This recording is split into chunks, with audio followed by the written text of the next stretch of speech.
Om Nityananda Paramashivoham. Om Nityananda Paramashivoham. Om Nityananda Paramashivoham. Om Nityananda Paramashivoham. Om Nityananda Paramashivoham. Om Nityananda Paramashivoham. Om Nityananda Paramashivoham. Om Nityananda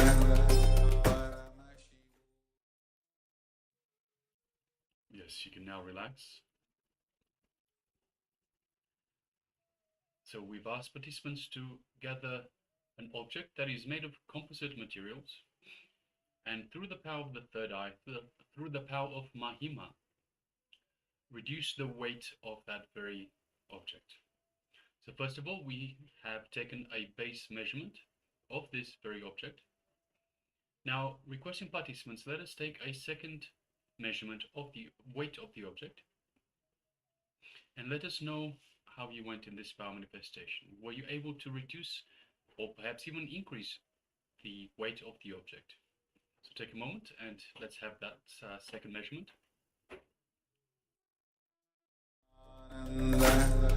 Paramashivoham. Om Nityananda Paramashivoham. Om Nityananda Paramashivoham. Om Nityananda Paramashivoham.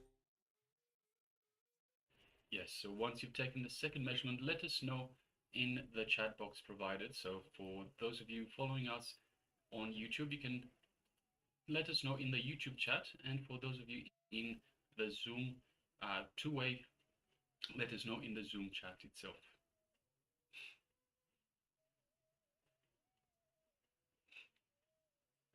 And also let us know whatever you experienced during this power manifestation. So power manifestation can manifest itself in many ways. You can experience many different things. So observe when you manifest powers. Observe what is happening within your body. So there might be energy movements. There might be subtle changes in your skin. You'll feel maybe drier. You'll feel wetter. Whatever the changes, have a look and see how you experience this power manifestation itself. And let us know in the chat box. And we have on YouTube, Ma Ranjani Murli, she says, Namaskaram Guru.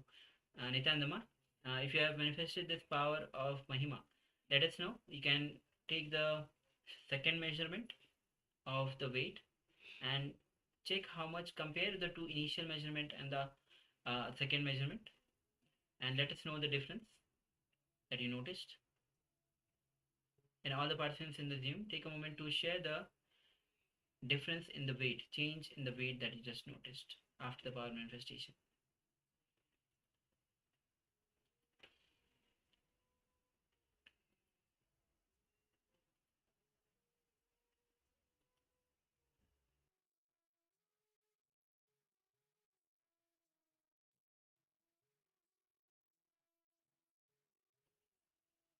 Okay, so now we'll be moving to the next session, which is going to be on intensity is the key.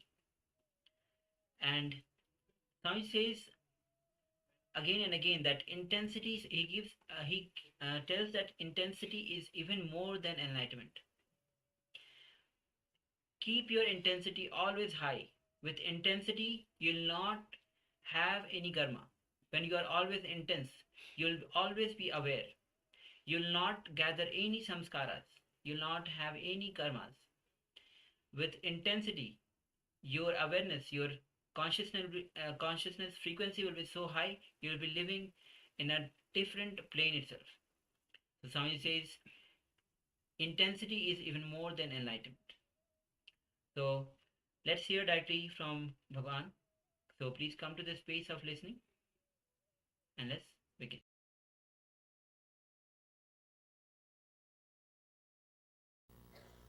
Today's subject is intensity is the key.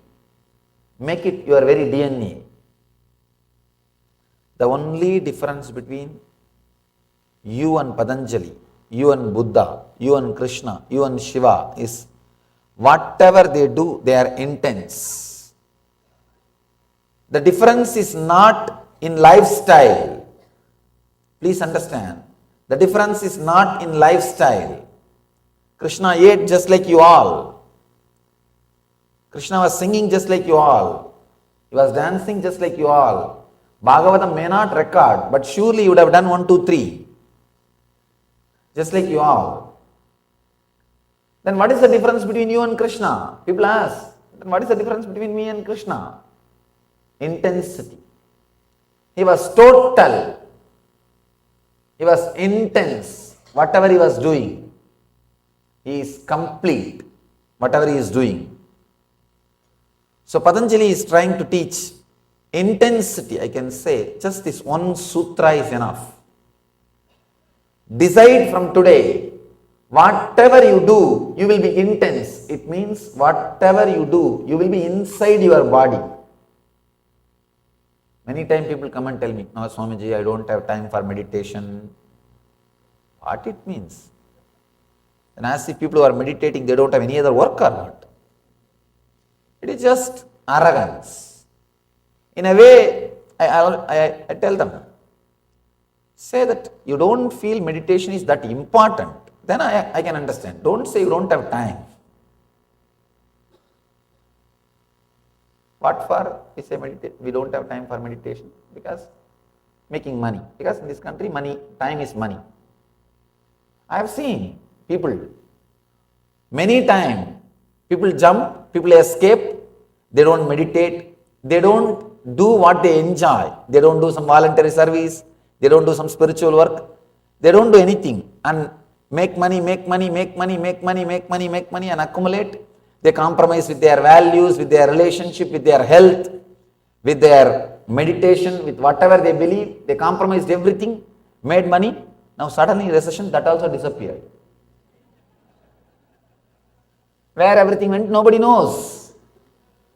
Tuck, the numbers gone, disappeared.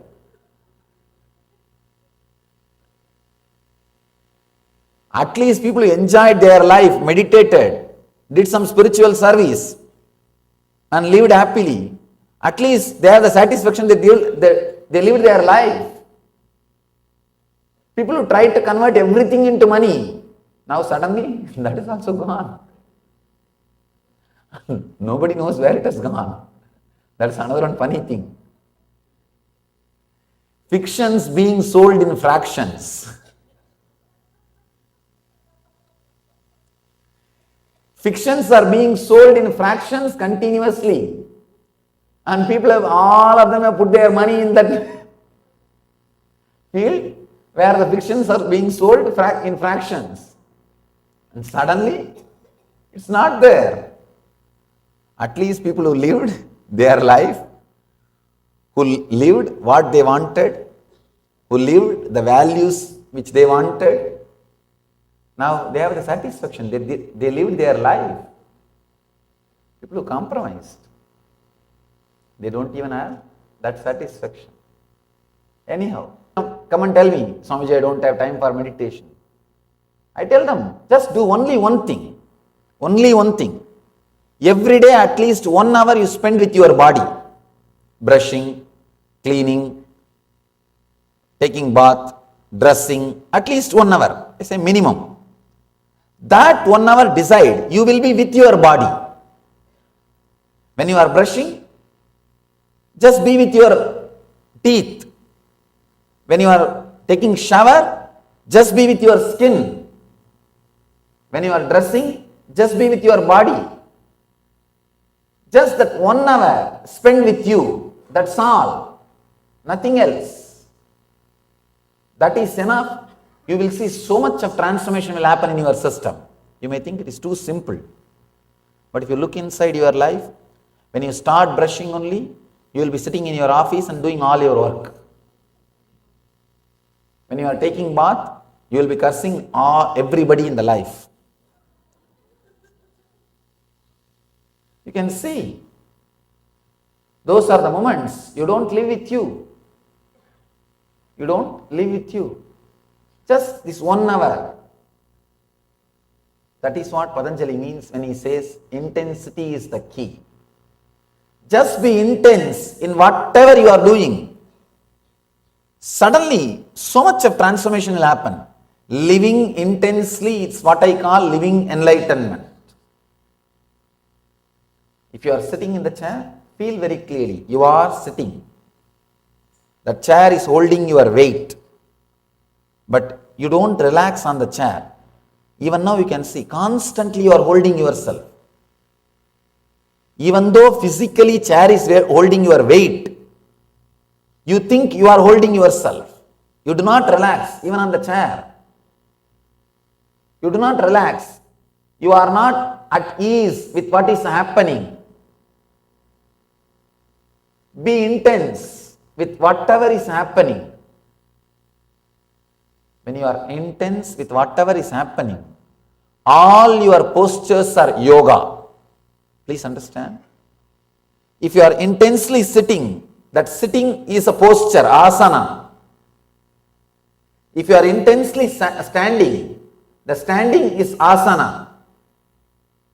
Whatever you do with intensity is asana.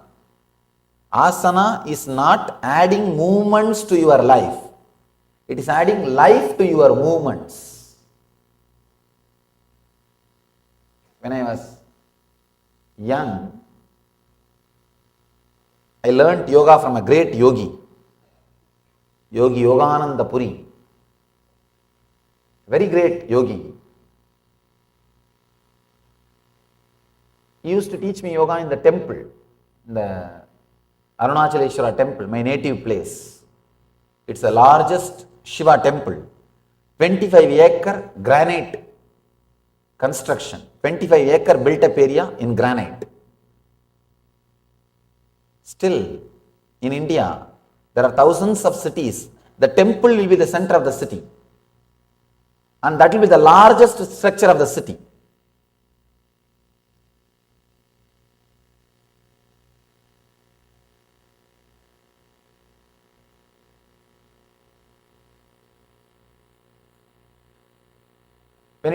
When he used to teach yoga to me, he will make me claim all the pillars. From morning till evening, all the temple stone pillars I have to climb up and down, up and down, up and down. After I grew up, when I started reading the yoga literatures, suddenly I found out this is not yoga. I asked him, why did you make me do that? Because when I was doing, I was really thinking it is yoga. And now I don't see in any book any reference that it's yoga. He just laughed and said, what needs to be achieved through yoga? Did you achieve through that practice? I said, yes, that I achieved, no doubt. Then it is yoga, relax. He gave me one important key, click. That is the key based on which I have designed the whole Nitya Yoga.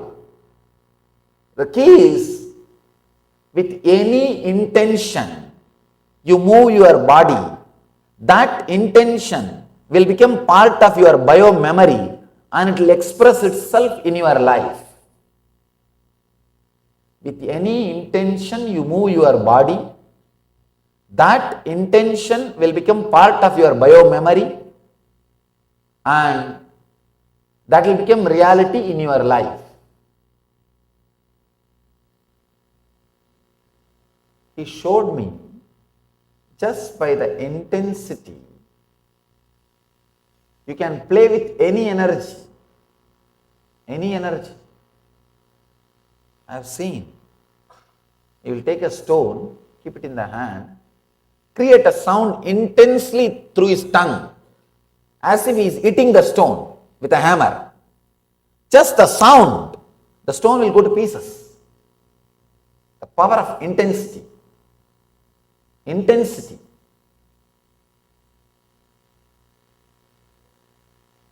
He will create a sound as if he is throwing a stone. The fruits will fall from the tree. Intensity. With any intention, if you move your body, that intention will get recorded in your system and will become reality in your life. So be very clear. When you are working, running your life, if you have the intention, it is going to bring only suffering and disturbance and dissatisfaction. You will be attracting that in your life. So having positive intentions and moving your body is yoga. Any movement is okay. Any movement is okay. If the intensity becomes your bio-memory, suddenly you know you are in heaven.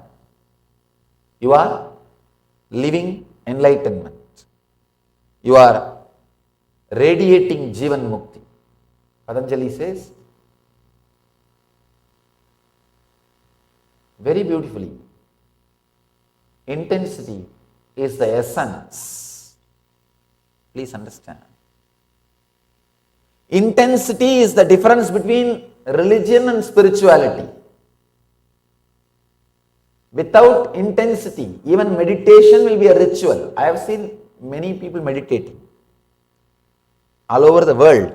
Now I know by conducting classes all over the world, how different culture, different country people sit and sleep. Everywhere I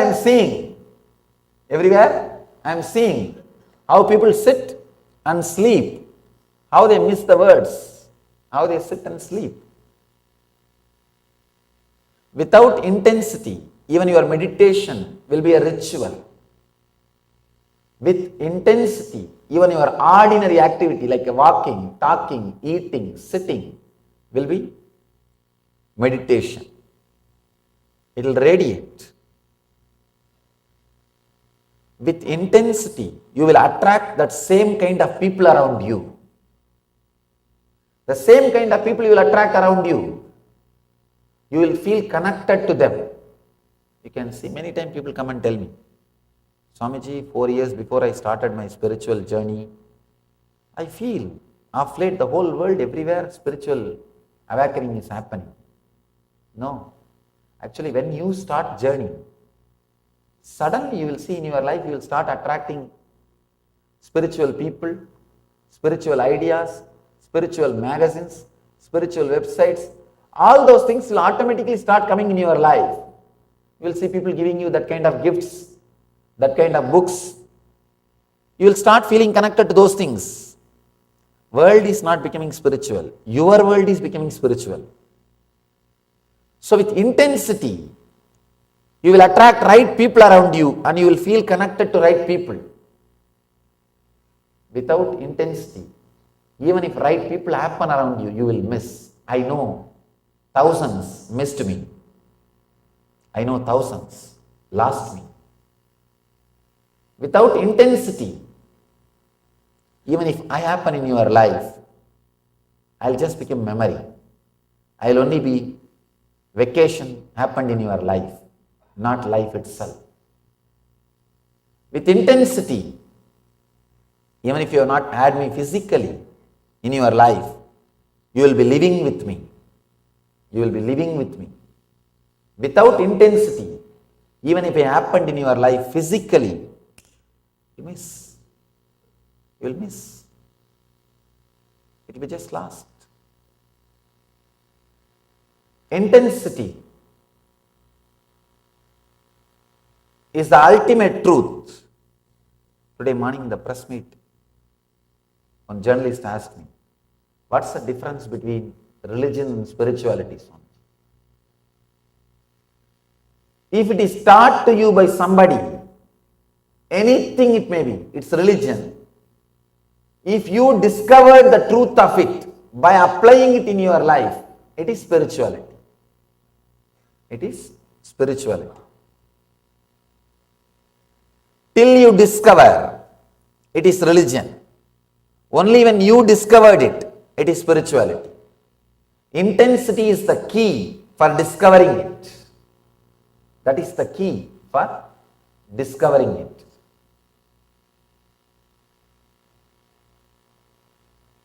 Let's enter into the sutra, Patanjali's sutra. The 20th sutra, the sutra which I was commenting in the last discourse. I want to continue. And then today's sutra, I'll expound. Shraddha Virya Smriti Samadhi Prajna Purvaka Itaresham.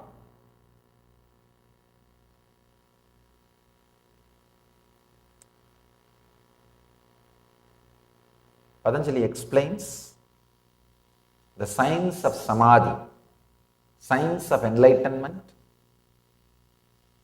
Let me give you the translation. Shraddha Virya Smriti Samadhi Prajna Purvaka Itaresham.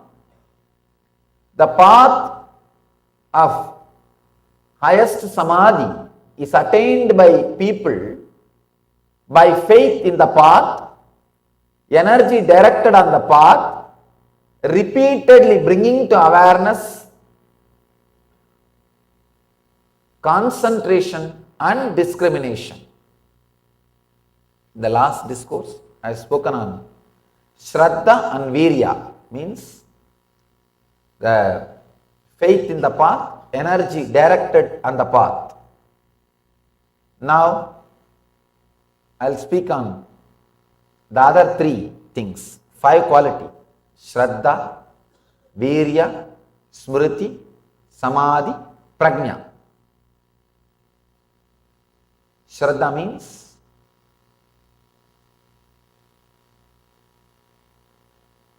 faith, feeling connected to the spiritual ideas. Second, Virya means intensity, energy directed on the path. Third, Smriti, bringing your awareness again and again back to the spiritual path. The third idea, Smriti. This is what I wanted you to understand first. Please understand. Bringing the truth again and again back to your life. Bringing the remembrance again and again back to your life. See, when you are in depression, if somebody comes and talks to you and gives you the right idea, right click to come out of the depression, what great service that person is doing to you. Or if you yourself are able to do that service to you, how great your life will be. The ability to do that service to yourself, great truths, remembering the great truths in the life again and again, and elevating yourself to live the intense spiritual life, to experience the truth, is what I call Smriti. See, in our life, at some time, all of us experience some strong truths as a click, as an experience. Suddenly, some truths will click with you.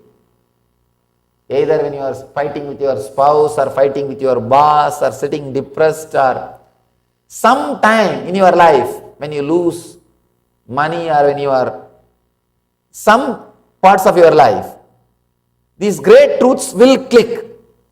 You will have those great truths as experience. The big problem is you don't remember the same truths with that same clarity if the same problem comes back again. That is where the problem starts. If you can bring those same truths back to your being, when those same problems come again,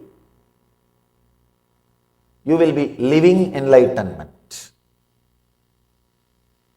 I always tell people, every day spend at least half an hour with some spiritual literature. People ask me, why? What is it going to do, Swamiji? I have read all these books already. No, relax. You might have read. That does not mean you remember. Read, reread, reread, reread. Assimilate these ideas again and again. You will see. Whenever you go through a low mood, you remember these great ideas, you will start living them. Smriti means remembering your true self again and again. I can say, remembering to unclutch again and again is what Patanjali calls smriti. Whatever may be the complication, remember to unclutch. Remember to unclutch. Remember to unclutch. Maybe after 2-3 days you will forget. You will be caught and you will be suffering. Suddenly remember, no, let me unclutch. Whenever you remember, come back. Come back to the center. Come back to the peace. Unclutch. You will see. The constant remembrance is so powerful, so strong. That is the ultimate technique. All the rituals, spiritual literature, temples, everything is created. Everything is created just for this one idea, smriti, remembrance. All over the world, so much of wealth is put, invested in spiritual books, in spiritual infrastructures, so many spiritual things.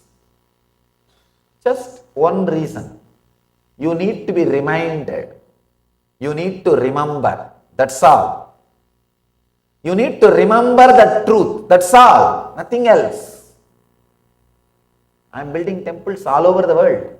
Just today morning one journalist asked me, Swamiji, all over the world you are building temples, organizations, ashrams, monasteries. Why? I told one word. Just to remind people about these great truths. That's all. Nothing else. Soon, in few days, in San Jose you may have a temple. It's just for reminding you the truth. Reminding you the truth. Smriti. When temples don't remind you the spiritual truths, they are not useful. When books don't remind the spiritual truths to you, they are not useful. When your life don't remind the spiritual truths to you, it is not worth living. Remembering the spiritual truths again and again and again is the essence. Please understand, Patanjali says, just by remembering, you can fall into samadhi. He is not giving this as a morality or inspiration. No. He says this is a science of samadhi. Ramakrishna says, the moment I see some villager from Chaitanya's village, I fall into samadhi.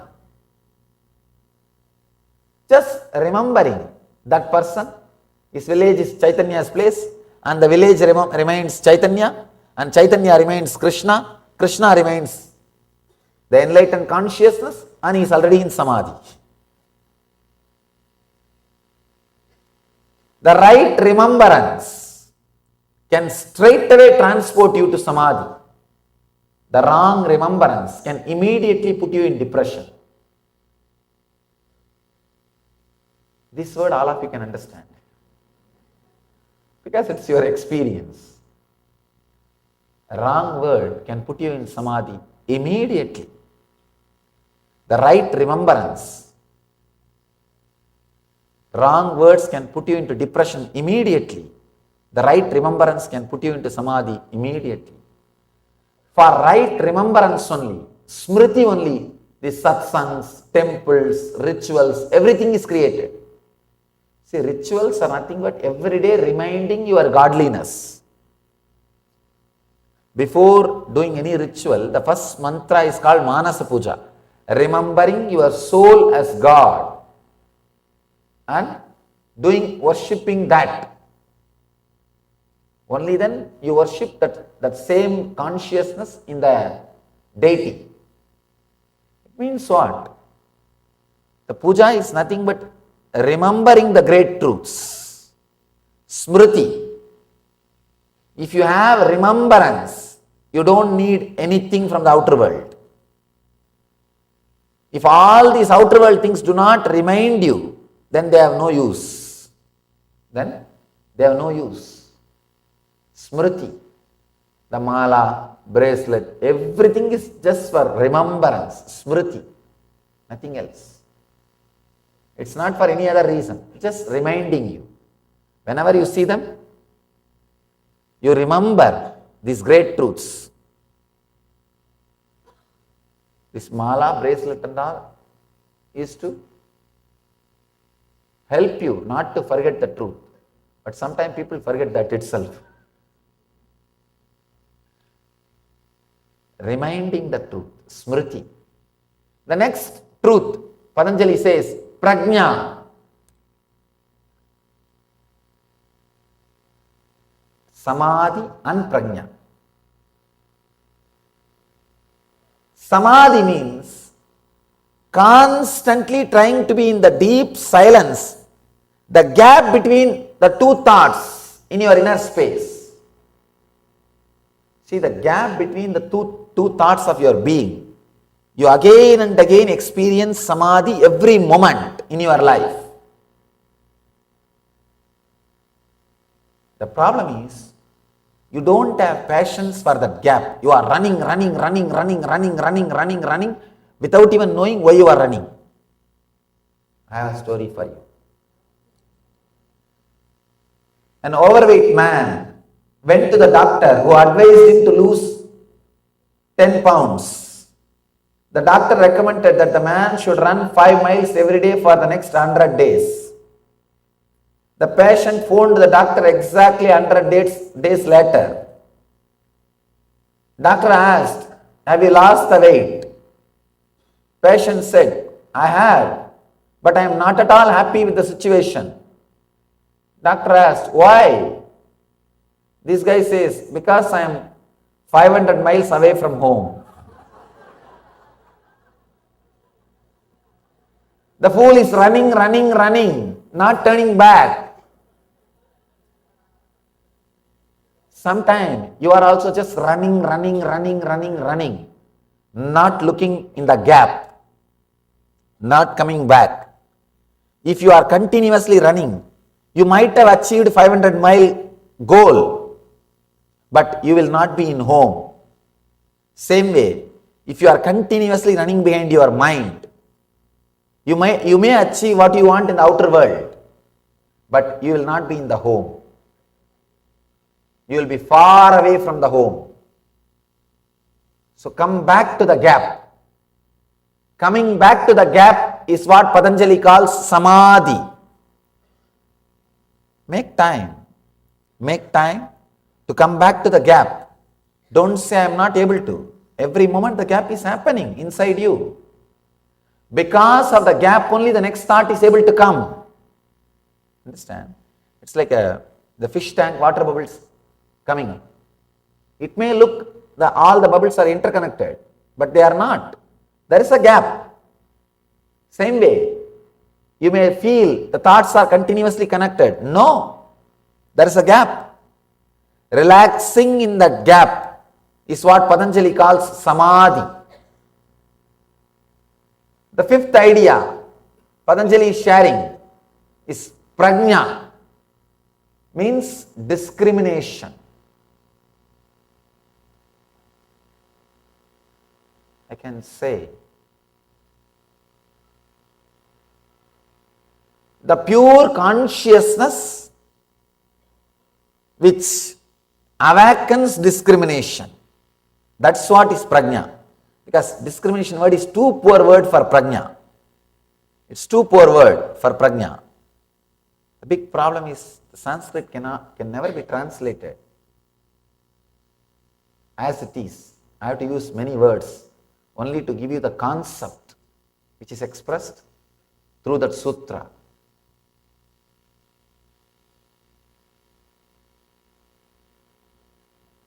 Discrimination, please understand, consciousness which awakens the discrimination.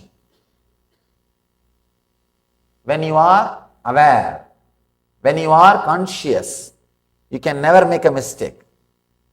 You can never make a mistake.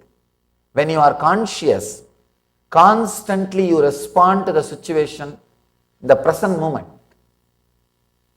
See, if you are not conscious, you act based on your engrams, not based on the truth, your own intimate experience. If the prajna is there, you act based upon your own intimate personal experience. If the prajna is missing, you act based on the samskaras, hearsay, what they will say, what he will say, what the other will say.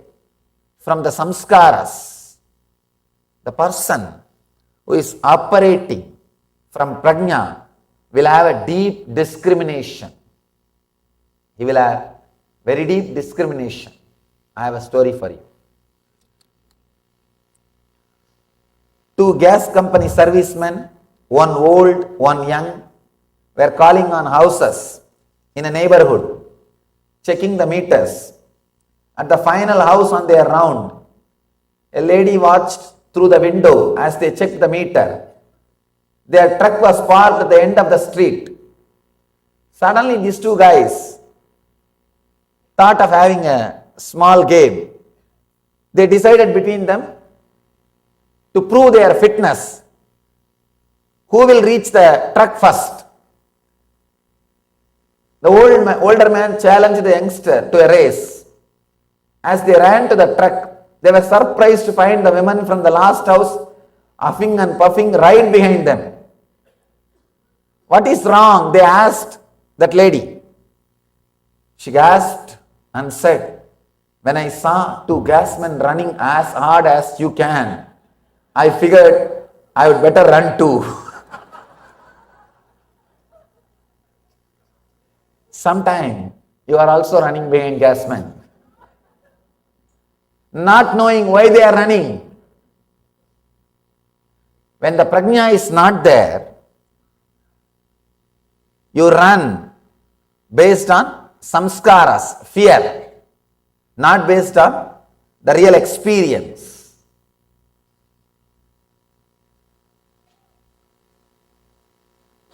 With prajna, with consciousness, you will be very clear what I mean by the word consciousness. Please understand. Just when I started the discourse, what I said, just being inside your skin. Just be inside your skin. Deal the persons, situations, places, everything directly. Everything straight. Be inside your skin and deal the things directly. Then you will be very clear. You will be very clear what you can, what you can't, what is your life, what is your goal, everything. You will be very clear. You will be very clear what you can and what you can't, what you want and what you don't want. There won't be any confusion. There won't be any confusion. You will be just straight. I have a story for you. A woman went with her husband for his routine medical checkup. But afterwards, the doctor took her to one side and said, I am afraid I have some bad news. Unless you adhere to strict routine, your husband will die. Every morning, you must give him good, healthy breakfast. You must cook him a nutritional meal at night. Furthermore, you must not burden him with household chores. And you must keep the house spotless and germ-free. I know it places a great deal of work on your shoulders, but it really is the only way to keep him alive. On their way home, the husband asked his wife what the doctor had said to her. Oh, she replied, he said, you are going to die.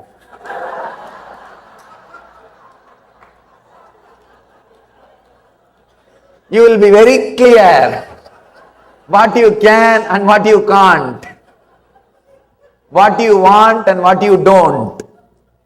With consciousness, there is no confusion.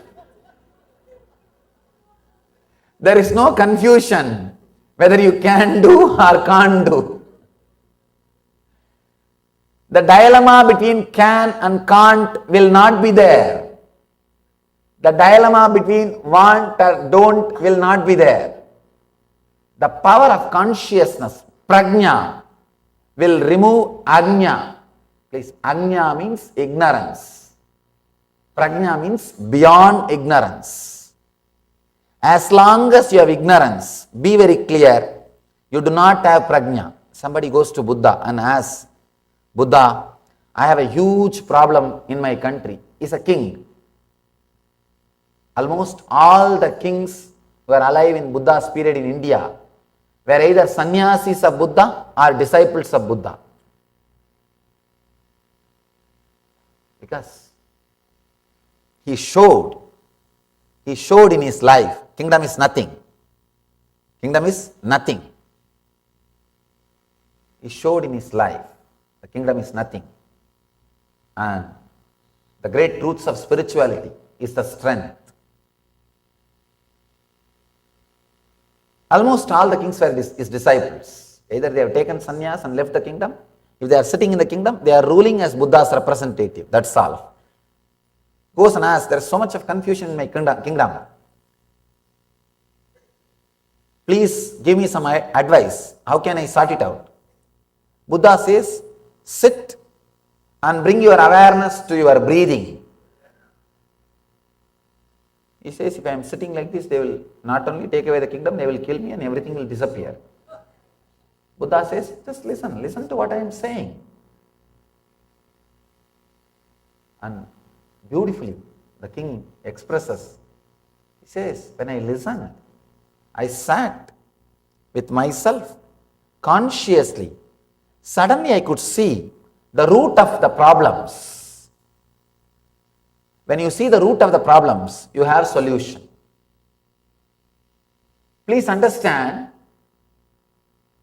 when you see the root of the problem, you have solution.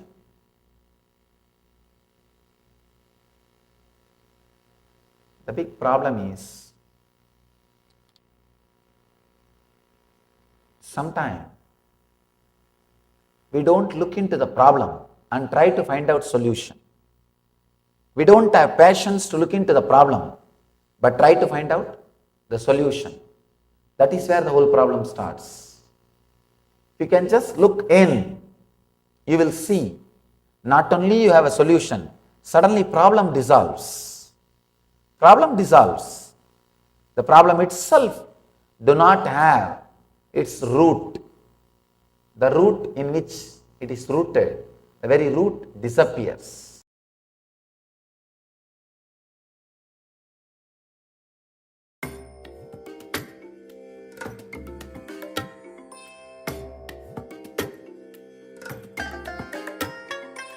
I bless you all.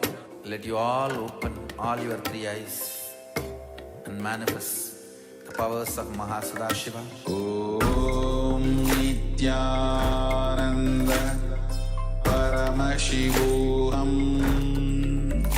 Om Nityananda Paramashivoham Om Nityananda Paramashivoham Om Nityananda Paramashivoham. Nityanandam. Yes, So, Nityanandam. intensity is the key. And Swami says, just as last, that the moment Buddha gave the technique of bring awareness to your breathing. And Swami says that at that time when Buddha was alive, and every king in India either became his disciple or became sannyasi or lived as his representatives, because he gave everybody this technique to find their solution, to find the root and find the solution of their problem, to be aware of their breathing. So the only difference between you, Patanjali, and Buddha, or Krishna or Shiva is whatever they do it intensely. The difference is only in the lifestyle. So decide from today, whatever you do, you'll be intense. It means whatever you do will be inside, you will be inside your body. How a child feels connected to the mother, yearns for the mother, strong yearning for mother. And third, how you feel connected to your beloved when you are in love. When you are in love, whatever you may be doing, the undercurrent will be just feel the constant feeling, memory of him or her feeling you. When you are in love, the constant undercurrent will be there, filling you, overflowing you with that intensity. If it can be directed towards the fulfillment or enlightenment, suddenly you will see you are awakened. There is so intensity.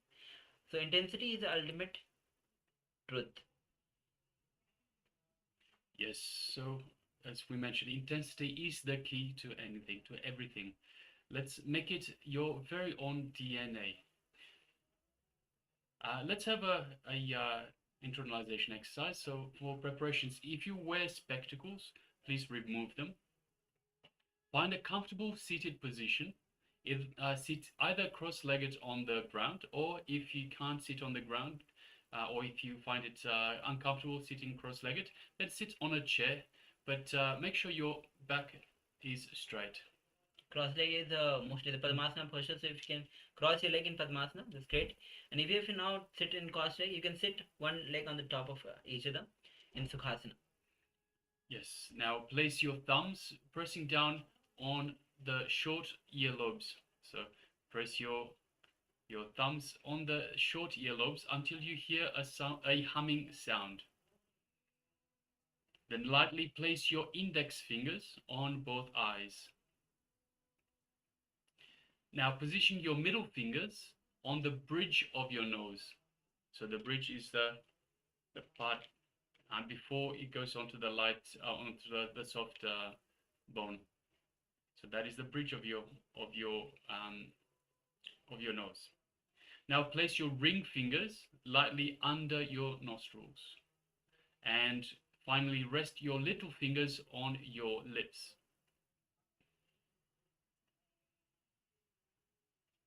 So this is the Shanmukhi Mudra.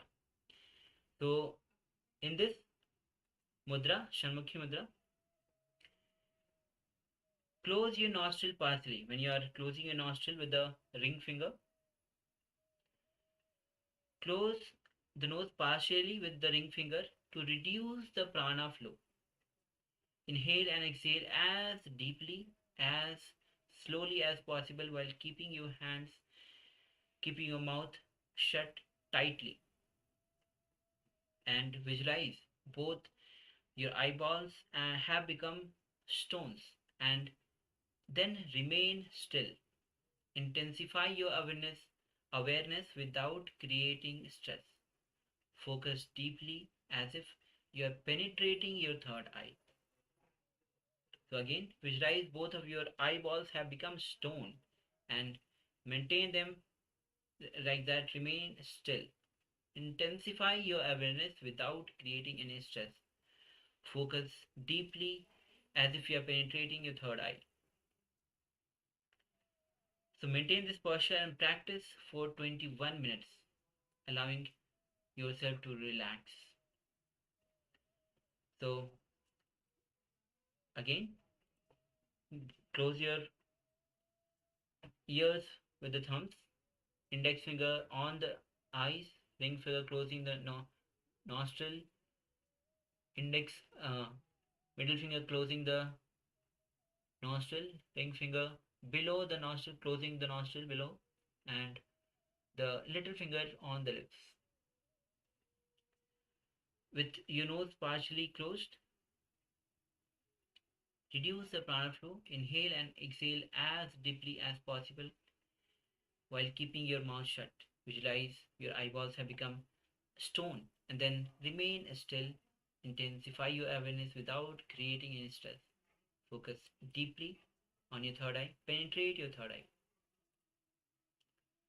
So we'll be projecting the slide for the reference. Let's continue this meditation technique.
Now, slowly, very slowly, you can relax from this meditation.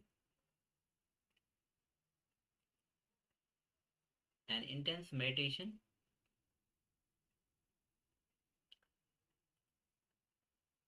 to bring intensity, as intensity is the key.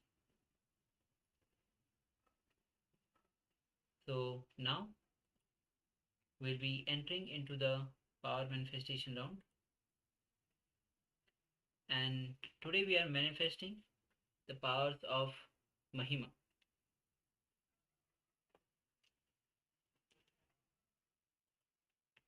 So with this meditative space, with its intensity, let's manifest the powers of Mahima. In this round, we'll be decreasing the weight of any object made of metal. So you can pick any object from the household, maybe from your kitchen, maybe. You can have the spoon, even the pan or the pots, any object made of metal. And you will be decreasing the height of the metal.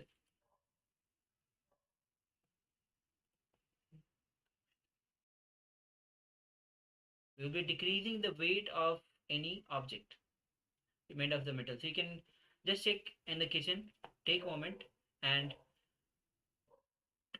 find a metal object. It can be a spoon, a small pan or anything. So take a moment, and even all the participants on YouTube,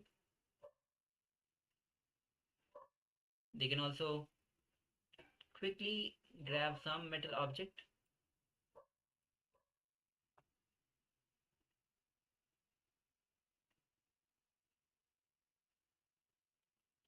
We'll be decreasing the weight of the metal object.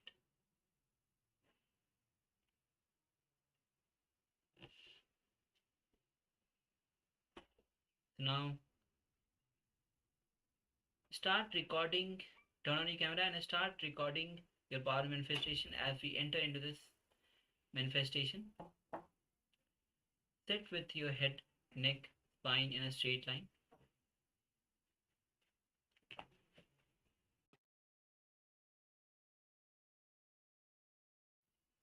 Now, as you have taken the weight, the object with you, the metal object that you just had with you, if you have the weighing scale, you can take the initial measurement of the weight of the object, or even some of the apps are also available in the Google Play Store, with which you can